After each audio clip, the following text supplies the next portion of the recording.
Konnichiwa. If you're visiting Japan, have you ever thought, I'd love to check out other nearby Asian countries too?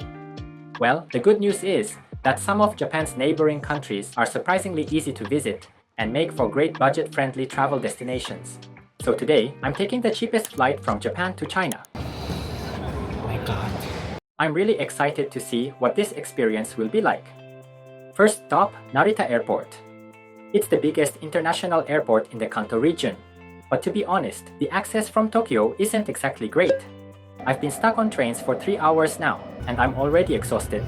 Is this budget trip really worth it? Or is it going to be a travel nightmare? The airline I'm flying with today is Air China. As the name suggests, Air China is one of the major airlines in China, with its headquarters in Beijing. They have routes all over the world, and they're especially known for offering affordable flights across Asia. There are plenty of flights connecting Japan and China, with direct routes from Narita, Kansai, and Fukuoka to major cities like Beijing, Shanghai, and Chengdu. That said, Air China's reputation is, well, mixed to say the least. Some people say it's cheap but surprisingly decent, while others complain about frequent delays and mediocre in-flight meals. So how will this flight actually turn out? Let's find out. My flight is scheduled to depart at 1:25 p.m. and right now it's 11 a.m. I was hoping to check in with plenty of time to spare, but trouble right from the start. So I tried to check in at the self-service kiosk by scanning my passport, but error. A message popped up saying, "We cannot verify your information." No matter how many times I tried, it wouldn't work. Wait, does this mean I can't board? I had no choice but to head to the staffed counter. When I got to the baggage drop counter, the staff took my passport, looked at it, and then started whispering to the person next to them. That's never a good sign. Is there a problem? I asked nervously. The staff member looked at me apologetically and said, "It looks like your first and last name are switched on the reservation." Wait, what? How did that even happen? Apparently, when I booked my ticket, I must have entered my name in reverse. And since my passport and reservation don't match, I can't board the plane like this. Luckily, I still had plenty of time before my flight, so they told me it should be fixable. They handed me a piece of paper with Air China's customer support number and told me to call them to request a name correction. For a moment, I felt relieved. Phew, I can still fix this, or so I thought. But this was just the beginning of my nightmare. The call wouldn't go through at all. I kept dialing the number on the paper, but nothing happened. Not even a ringing tone. Just Air China's hold music playing over and over again. Wait, is this for real? If I can't get through to them, does that mean I won't be able to board?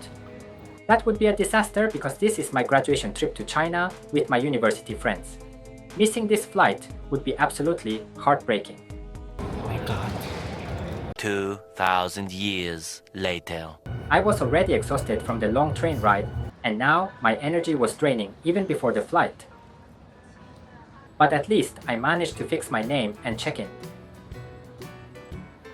Time to hurry through immigration. I made it!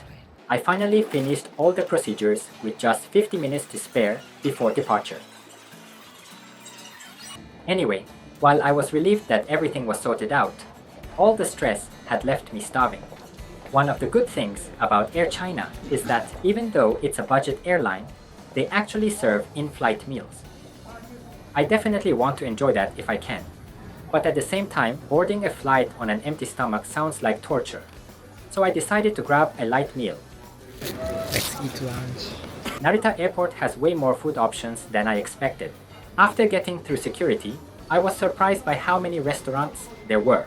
There were plenty of options, but since I wanted to save room for the in-flight meal, I was looking for something on the lighter side. And that's when I found a Wagyu beef sandwich. I'm so hungry. A sandwich is easy on the stomach, and more importantly, it's Wagyu. I never expected to find something like this at the airport. It's so delicious.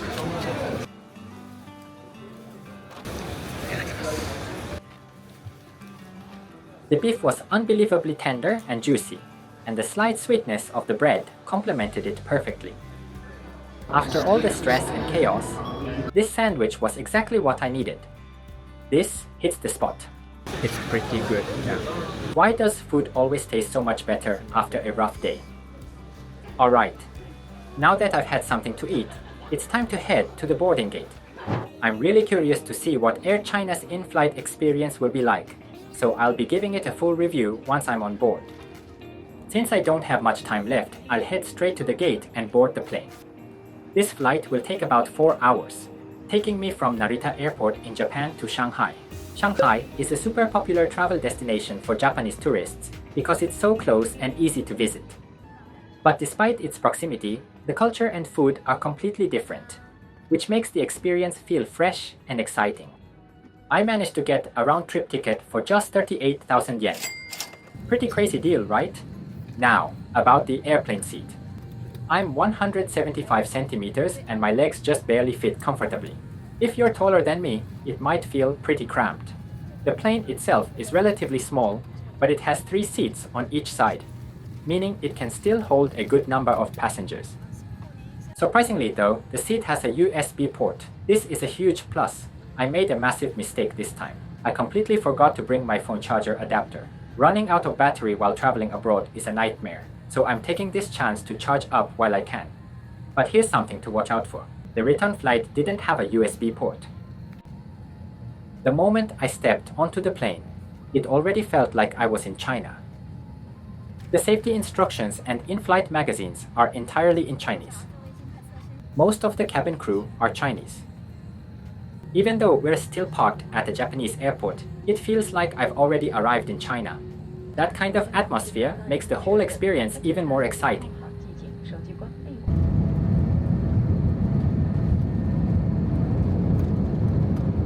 The flight took off on time without any delays, something I was a little worried about. This trip to Shanghai is only 3 nights and 4 days, so every minute counts.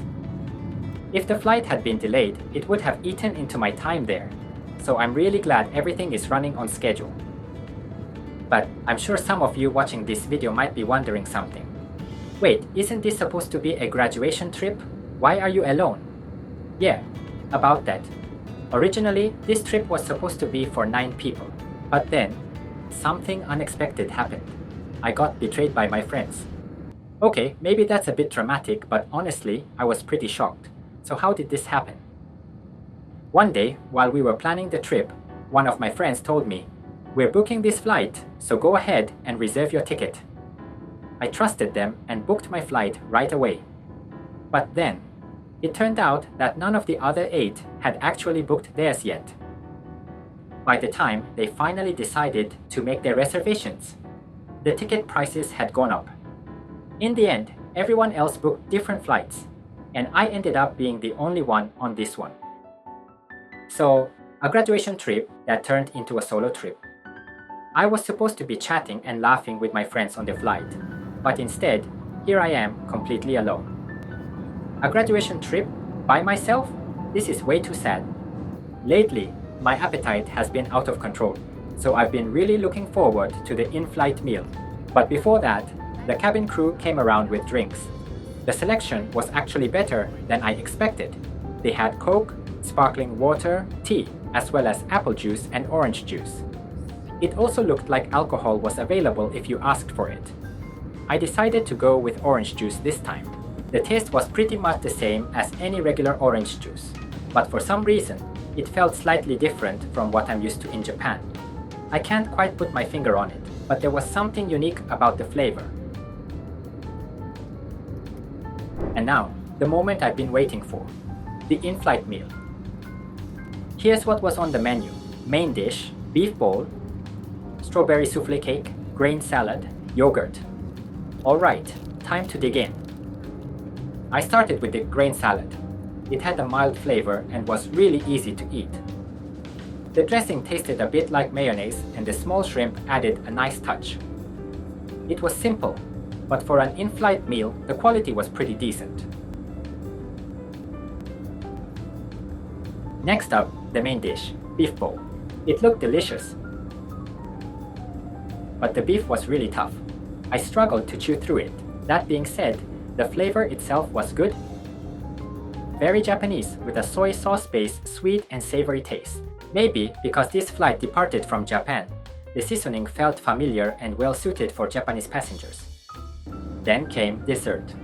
For some reason, I got 2 desserts this time. A strawberry souffle cake and yogurt. I have no idea why they gave me 2, but as someone who loves sweets, I'm not complaining. The strawberry souffle cake was lightly sweet and had a soft, fluffy texture. Surprisingly good.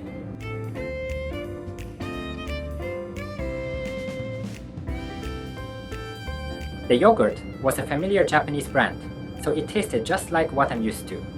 I actually eat yogurt every morning, so having it on the plane gave me a weird sense of comfort.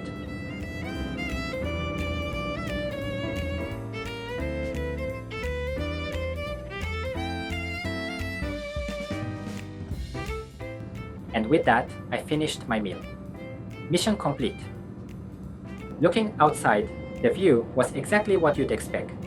Endless clouds stretching as far as the eye can see. No matter how many times I fly, I never get tired of this view. With nothing else to do, I passed the time watching some anime I had downloaded beforehand. The plane had Wi-Fi, but I couldn't get the registration to work, so I couldn't use it in the end. Good thing I had offline content ready. It definitely saved me on this flight. After a while, I finally spotted China's coastline. The first thing that caught my attention was the color of the sea. I'm not sure if it's due to industrial influence or climate differences, but the water had a distinct brownish tint. It looked completely different from the ocean in Japan. The next thing that surprised me was the massive bridges. I saw an incredibly long bridge stretching across the sea, much larger than anything I've seen in Japan. The sheer scale of the infrastructure really made me think, yep, this is China. And then, touchdown. This was my first time flying with a Chinese airline, so to be honest, I had some concerns. But after actually experiencing it, I was pleasantly surprised. The in-flight meal was better than expected, the service was solid, and overall, it was a very satisfying flight. I've arrived. After landing, I safely met up with my friends and we had an amazing time exploring Shanghai. So, that wraps up my review of the cheapest flight from Japan to China. If you're visiting Japan, I definitely recommend taking a quick trip to a neighboring country as well. This flight only cost around $250 round trip and took just 3 to 4 hours, making it a perfect choice for a short international getaway. What did you think of this first ever Ono in Japan Overseas Edition? If you enjoyed this video, don't forget to thumbs up and subscribe to the channel. I'll continue sharing the latest updates on Japanese culture and travel, so stay tuned. Thanks for watching till the end. See you in the next video.